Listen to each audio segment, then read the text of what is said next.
पिछले लेक्चर में अपन ने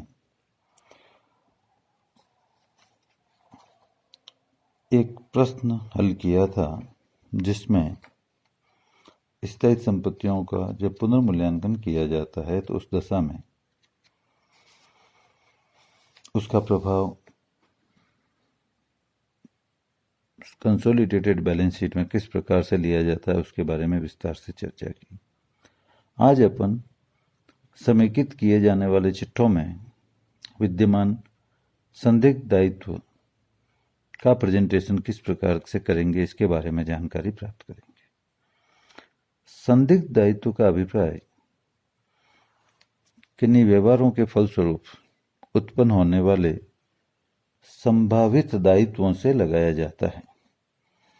जैसे किसी देनदार द्वारा जब बिल स्वीकार करके और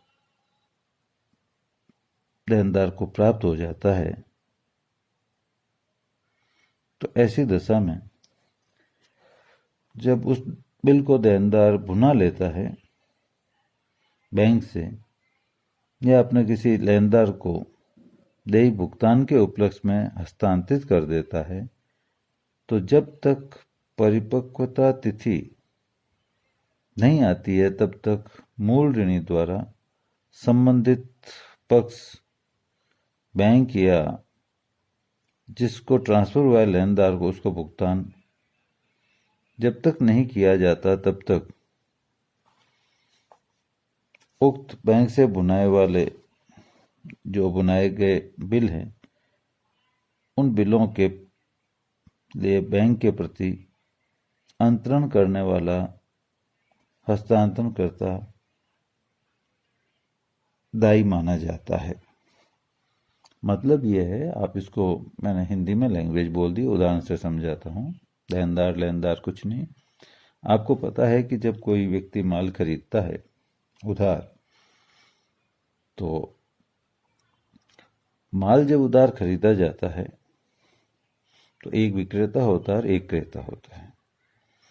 तो विक्रेता क्रेता को माल उधार बेच देता है, या तो वो रोकड़ पैसा दे, रोकड़ पैसा नहीं दे तो ऐसी दशा में वो कह सकता है कि मैं 15 दिन 20 दिन बाद भुगतान करूंगा या महीने भर बाद। तो इतने टाइम तक यदि विक्रेता को रुकना नहीं हो तो वो कह सकता है कि मैं एक बिल लिखता हूं। तो विक्रेता एक बिल लिखेगा क्रेता पर, क्रेता उसको स्वीकार कर लेगा और विक्रेता को दे देगा। तो विक्रेता के लिए वो बिल हो गया BR, बिल रिसीवेबल। क्रेता के लिए हो गया BP, बिल्स पेएबल। तो विक्रेता की बुक्स में क्रेता डेटर्स होगा पहले तो, और बाद में वो डेटर्स BR में कन्वर्ट हो जाएंगे, क्योंकि जैसे ही विक्रेता ने माल बेचा तो उसने एंट्री की debtors account debit to sales. फिर बिल लिख के जैसे ही उसने क्रेता को भेजा और उसने स्वीकार करके वापस भेज दिया तो वो एंट्री कर लेगा BR account debit to debtors. अब विक्रेता यदि उस बिल को बैंक से भुना लेता है, बैंक से भुनाने का मतलब है वो बैंक जाकर के उस बिल का पैसा प्राप्त कर लेता है, बैंक कुछ कमीशन की राशि काट कर उसको भुगतान कर देगा।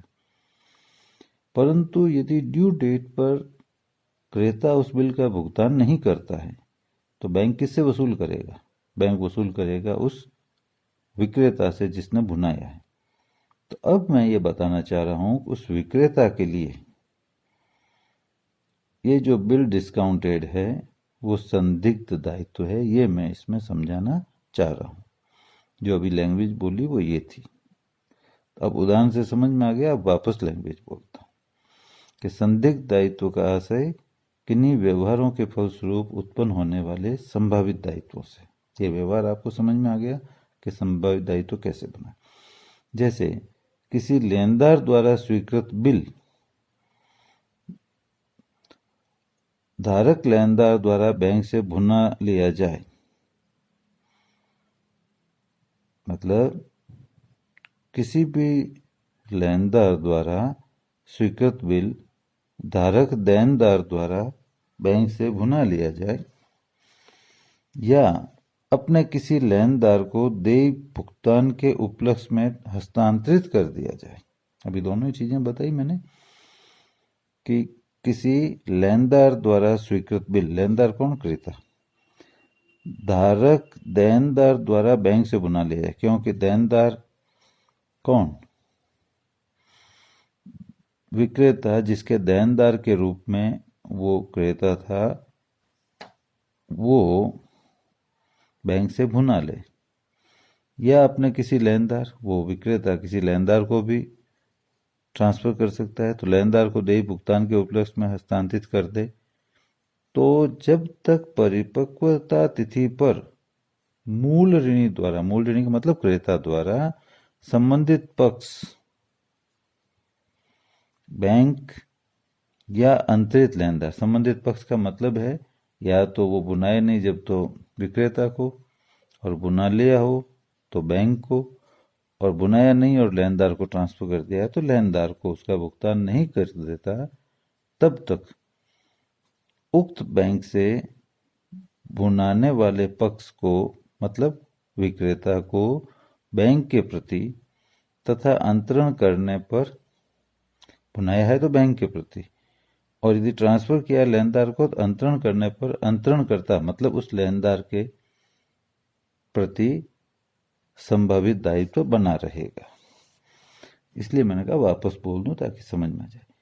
किसी पक्ष की ओर से, अब दूसरा उदाहरण आता है, ये तो एक हो गया। अब किसी पक्ष की ओर से गारंटी देने पर भी, जैसे बैंकें देती है गारंटी, किसी पक्ष की ओर से गारंटी देने पर भी संभावित दायित्व उत्पन्न हो जाता है, क्योंकि बैंक्स या और कोई पार्टी किसी दूसरी पार्टी के बारे में गारंटी दे देती है, और वो यदि दूसरी पार्टी भुगतान नहीं करती है तो ऐसी दशा में जिम्मेवारी किसकी होती है? जिसने गारंटी दी है, तो संभावित दायित्व तो उनका बना रहता ही है। इसलिए ये गारंटी देने पर भी संभावित दायित्व उत्पन्न हो जाता है।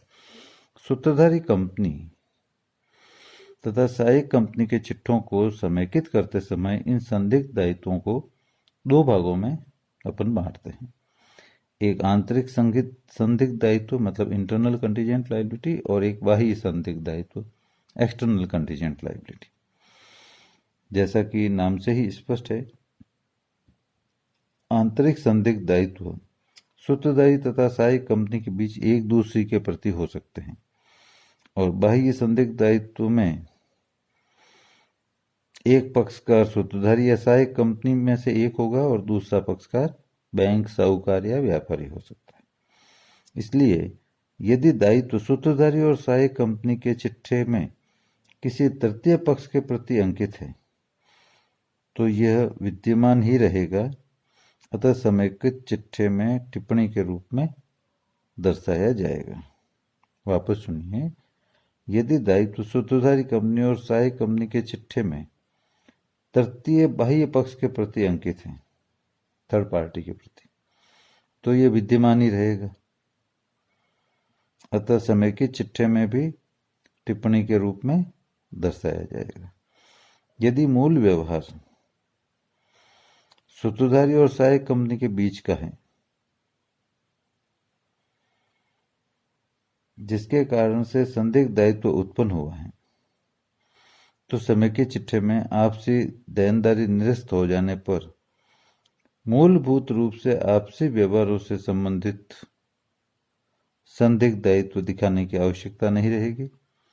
आपसी बिल बट्टे पर भुना लिए हैं तो उन्हें वास्तविक दायित्व के रूप में दिखाया जाएगा, अभी जैसे उदाहरण में बताया, और बाह्य पक्षकारों के साथ व्यवहार से उत्पन्न संदिग्ध दायित्व नोट के रूप में दर्शाए जाएंगे।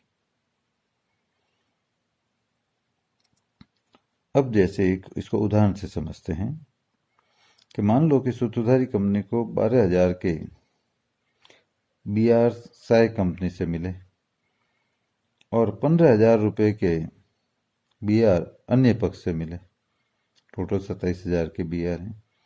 सूत्रधारी कंपनी ने सारे ही BR है वो भुना लिए। तो अब इससे स्पष्ट है कि सूत्रधारी कंपनी के जो निजी चिट्ठे में दायित्वों के योग के नीचे नोट होगा कि बुनाए गए बिलों के संबंध में दायित्व 27,000 और इनमें से 12,000 सहायक कंपनी से प्राप्त बिलों के संबंध में है और सहायक कंपनी के निजी चिट्ठे में देय बिल 12,000 रुपये दायित्व पक्ष में दर्शाए गए हैं।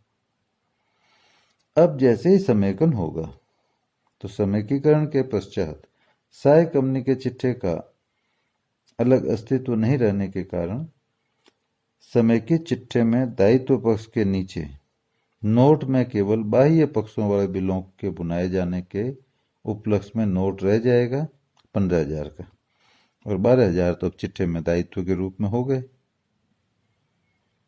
तो यही चीज ऊपर बताई गई थी कि यदि सूत्रधारी और सहायक कंपनी के चिट्ठे में किसी तृतीय पक्ष के प्रति अंकित है तो वो विद्यमान रहेगा और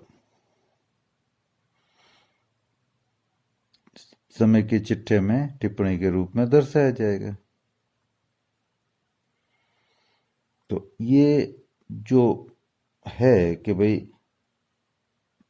जो सहायक कंपनी के बारे में था वो तो चिट्ठे में रह गया और तृतीय पक्ष के मामले में था वो टिप्पणी के रूप में दर्शा दिया गया। दायित्व पक्ष में देय बिल के रूप में बिल वास्तविक दायित्वों में प्रदर्शित कर दिए जाएंगे।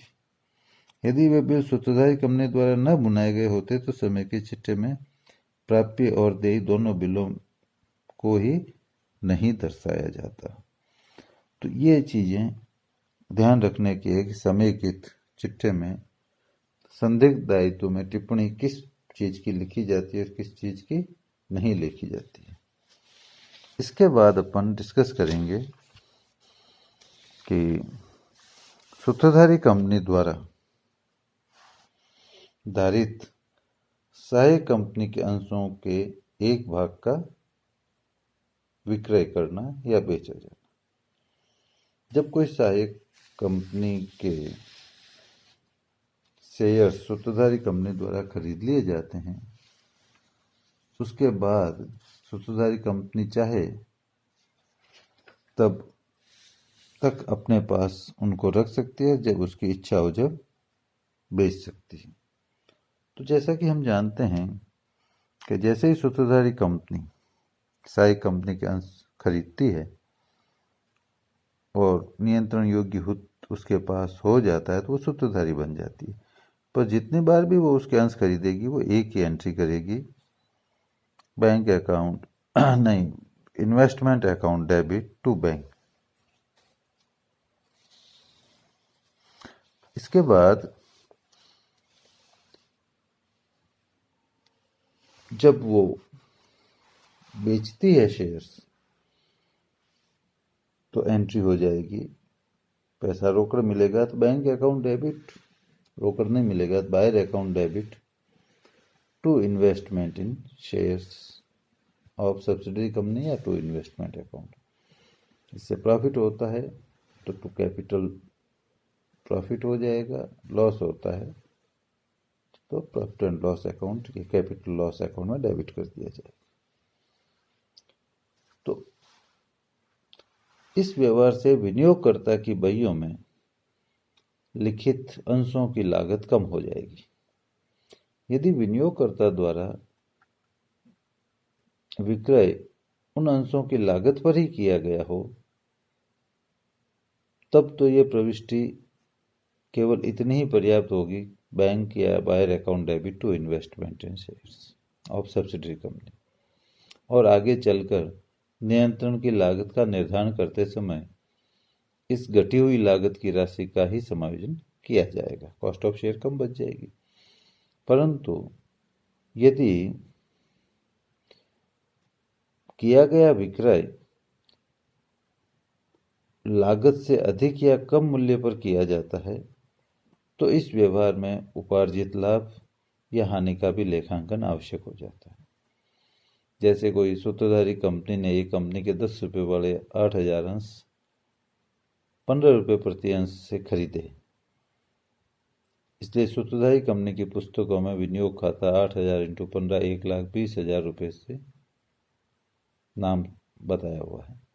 यदि इनमें से 1,000 अंश कंपनी द्वारा 20 रुपये प्रति अंश से बेच दिए जाएं तो एंट्री हो जाएगी बैंक अकाउंट या buyer account debit 20,000 to investment, तो खरीदे तो 15 रुपये से थे, तो investment in shares 15,000 to capital profit on sale of shares of subsidiary company 5,000।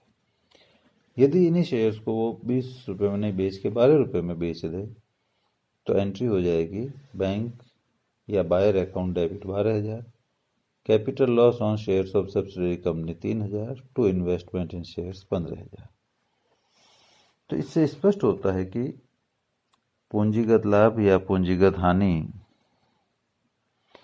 पूंजी संचय में हस्तांतरित की जाएगी और पूंजी संचय की अनुपस्थिति में इस हानि को लाभ हानि खाते में हस्तांतरित किया जाएगा। समेकित चिट्ठा बनाने की दृष्टि से यदि इस प्रकार से पूंजीगत लाभ हानि की प्रविष्टि न भी की जाए और वास्तविक विक्रय मूल्य से विनियोग खाते को जमा कर दिया जाए तो भी ख्याति और पूंजी संचय के अंतिम शेष पर कोई प्रभाव नहीं पड़ेगा। अब इसी बिंदु को मद्देनजर रखते हुए कि सूत्रधारी कंपनी द्वारा धारित सहायक कंपनी के अंशों के विक्रय को एक उदाहरण की सहायता से अपन समझते हैं।